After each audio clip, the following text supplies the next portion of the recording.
Sanibona bafethu uvana sports lo. I'm sure senizwile indaba zikaSaling. I'm sure abaningi sebeyalazi udaba lakhe. I'm sure futhi le article le engizozama ukuni break it down nela yona namhlanje. I'm here to break down article eposta uSunday World. Yabo. So uSunday World upostile la kuthiwa depressed Saling wants to leave Parks. Yabo.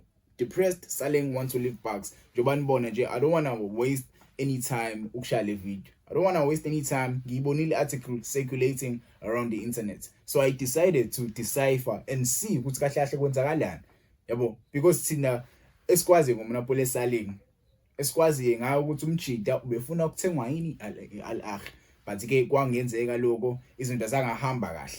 Yabo, i-deal ya break it down. Orlando Pirates decide ukuthi ingakwazi phela ukumdice because uyena umjida oloke rebella. But ke Sunday World released iphepha namhlanje enesiqeshana sika Monopoly Saling. I will try to summarize izinto abayishilo la. Yebo. Nawo ngangisiza lapha ekhaya. I will post it nje ngizonibekela la nifundele nani lesiqeshana. Yebo ongakasiboni lesiqeshana lesi siposta uSunday World. Yebo if you haven't seen I will show it right now. Nele ndaba le ya Monopoly Saling mongakayazi. I will try to yabo ngin-unpackele i-situation ya Monopoly Saling mungayazi. Yabo, I will try to unpack it for those who don't know the situation yakhe Monopoly Saling la pick because baningi abantu abayihlupha Monopoly Saling. We want to know what is going on. Yabo, I'm here to update you guys. Yabo, so lana kuthiwa depressed Saling wants to leave Parks. Parents say their son feels he is being badly treated. Yabo unengixolele lapho angiboni kahle la kuthiwa parents say their son feels he is being treated badly. Asazi ke. So ubani Monopoly Saling? Monopoly Saling umdlali Orlando Pirates, one of the best players eseyibadlaleli Orlando Pirates in the last 5 years. If you can go back my records Orlando Pirates, ama trophies eseyibawina Orlando Pirates, you can see in those finals Monopoly Saling is deeply involved yabo in getting those yabo cups. Yabo ngasho nje ngempela uMonopoly Saling, he has been helping Orlando Pirates be the team that they are right now. He has been helping with Jose Riviero since Jose Riviero joined Orlando Pirates in 2022. Monopoly Saling, he has been helping them yabo be the team they are right now. But again, so khuluma ukuthi kahle kahle kwenzakalani kuMonopoly Saling. Saling struggles at Orlando Pirates. First of all, iphepha liyakhipha ukuthi salary disputes. Kwenzakalani salary disputes?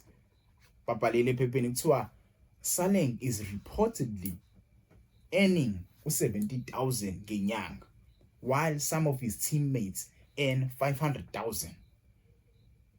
I'm sure angiqala ukuzwa lokho. So Monopoly Saling ku-Orlando Pirates uhola 70,000 while other teammates earn around 500,000. His family says he was promised a new contract but the club hasn't delivered. Yabo kuthiwa iclub yapromisa i-contract entsha ya Monopoly Saling because le ayisayina at that time yayimholela malini 70,000 and he has been giving Orlando Pirates izinto ezinhle, performing very well for Orlando Pirates.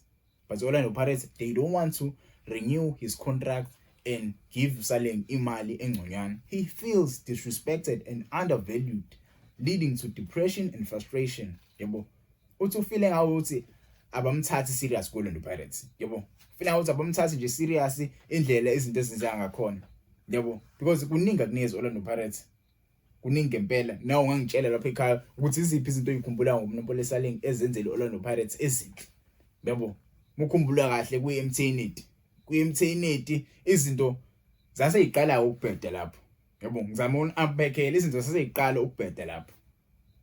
Izinto zaseyiqala ngempela ukubheda because mina ngikhumbula kahle uMonopoly Saling akayidlalanga igame neRichards Bay. Akayidlalanga igame neRichards Bay because akatrainanga neclub. Kwathi uMonopoly Saling ulimele what not because eshayisa ne trainer le Orlando Pirates ne dread. Mina ngikhumbula kahle if you guys go back. Yebo kanti kahle kahle kwakhona izinto ezazikhona behind the scenes. Hayi ngoba weshayisene ekhanda and I told people ukuthi it can't be ukuthi Monopoly Saling can't play i-game because ushayiseke ekhanda. Come on guys, leyo nto ayilast over 3 days ukuthi umdlala angadlali. Monopoly Saling wayengekho ngosikhathi Orlando Pirates idlala Kings Wellington against Richards Bay lapho khona uDlamini wakora i-free kick enhle uze Orlando Pirates iwine ngo-1-0 leya game iBritish Premiership. Kwathi ke kuleyo weekend sayodlala ifinal neSteelers lapho uMonopoly Saling wadlala khona even though engajimanga yabo. He played in that final and he scored a beautiful goal. Yenza Orlando Pirates ibuyele egamini yabo. Yathi sibuyele ke egamini sawina amagoli engena elithola ubani uMabasa elinye la score umfukeni yabo.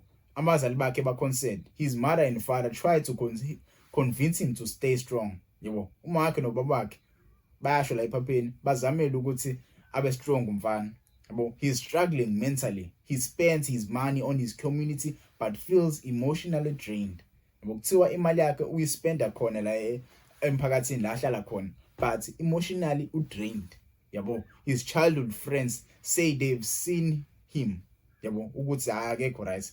His childhood friends abangani bakhe bakudala bambona impela ukuthi akusiyena uLusaling lo esimaziyo yabo. Akusiyena uLusaling lo esimazilo singesaziki yabo. Singesazi usikwenzakalani behind the scenes. Abafuna ukusitshela mina ngizama ununpackela lento eshow Sunday World yabo. Ngizama ununpackela yona yabo. Could Saling leave ayodlala phesheya because yabo nje wangifunda la kuthiwa uMonopoly Saling phela ngenzeka udlala phesheya and i-dream yakhe naye umfana ukuyodlala phesheya. I don't think ukhona umdlali ongafisi ukuyodlala phesheya but masubheka iminyaka yakhe uMonopoly Saling I don't think that's possible but ke anything is possible esikhathini samanje yabo. Anything is possible. Ukuyodlala le Saudi Arabia ngathola imali ngampela ukudlala eSaudi Arabia. Baningi abadlali abaya khona bedlala khona. I think Percy Tau is playing in those parts of umhlaba. Percy Tau yabo uhola amnandi lapha. Ungaya mhlambe eBelgium uyodlala khona yabo. Nothi abocele babuya khona le. Uye mhlambe koPortugal uyidlalela khona. Thomas Wangai was playing there yabo. Noma uye kwiMLS Jamie Weber just signed from Isikhokhona playing there. Maybe the boy can go and play there but iminyaka yakhe singesazi. Maybe into angayiconsider leyo ukuthi ahamba ephesheya yabo. But ke Orlando Pirates is vele Orlando Pirates iyaziwa ngezinto ezikanje yabo. Angifuni ulo ngiyelena Orlando Pirates vele iyaziwa ngezinto ezikanje. Mina ngikhumbula isituation kaThembi Nkosi Lodge neOrlando Pirates delays in contracts before ayi kwiMamelodi Sundowns yabona nje. Angifuni uyikhuluma kakhulu lezo indaba yabo because Monopoly Saling right now is being portrayed as umuntu mhlawumbe ocisha afane naye but ke singesazi indlela iSunday World esibhale ngakhona le story yabo. Soccer Beat released another story engas unpack the other day about Monopoly Saling. Monopoly Saling situation yakhe kanje wayefuna iAl Ahly yabo. Singesazi the player must come into public and address indaba. Kapatino Mhangu naye ukwenza the same thing Orlando Pirates yabo. Wadropa kwisquad Orlando Pirates before adayiswe. Bamdropa nje completely. If I'm not mistaken zamdayisa kuMaZulu. Ben Motswari naye situation yakhe icishe ifane yabo. Baningi nje abadlali. So as Pirate fans obviously we are frustrated. We want to see, we want to know ukuthi kwenzakalani ngomdlali yabo. Angazi ngawo ungangitshela ama comments ukuthi ngokwakho uzizwa kanjani ikuphi Orlando Pirates emeli kwenze next. Should we offer Monopoly Saling a contract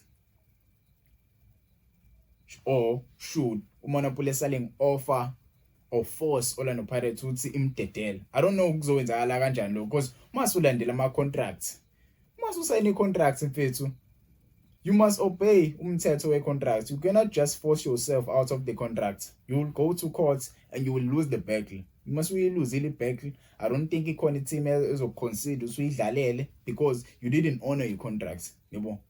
Honoring your contract ibalekile ke yabo. Maybe umjida uyadlala one more season and leave on a free. I think that's the best thing Monopoly Saling angayenza.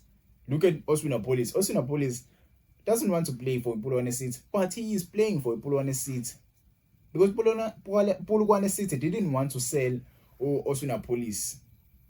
They didn't want to sell Oswinapolis because they want to reach CAF spots. They want to play CAF Confederation, but they like to ukuba number 3 ku league yabo ngokwabo babona ukuthi Osinapolis can help them angayisiza iproject yabo ukuthi bakwazi ukureacha for iAfrica but ke singesazi bafethu yabo singesazi ungangitshela wena kuma comments uthi uzizwa kanjani ngalendaba Monopoly Saling yabo ngangitshela sihlezi sikhuluma ngayo hlezi nginibona sethi ngihlezi nginibona lapho kuma comments nisho ukuthi Monopoly Saling akahambi yabo something but Monopoly Saling cannot just leave Orlando Pirates iOrlando Pirates ekumele decide yabo as a club iyona emele decide ukuthi kahle kahle ifuna nomdlali kumele bafike kuapha ipublic ziningi izinto esezenzekalile yabo in the last 3 months ziningi izinto esezenzekalile regarding icase eMonopoly Saling yabo ngangitshela ke wena ama comments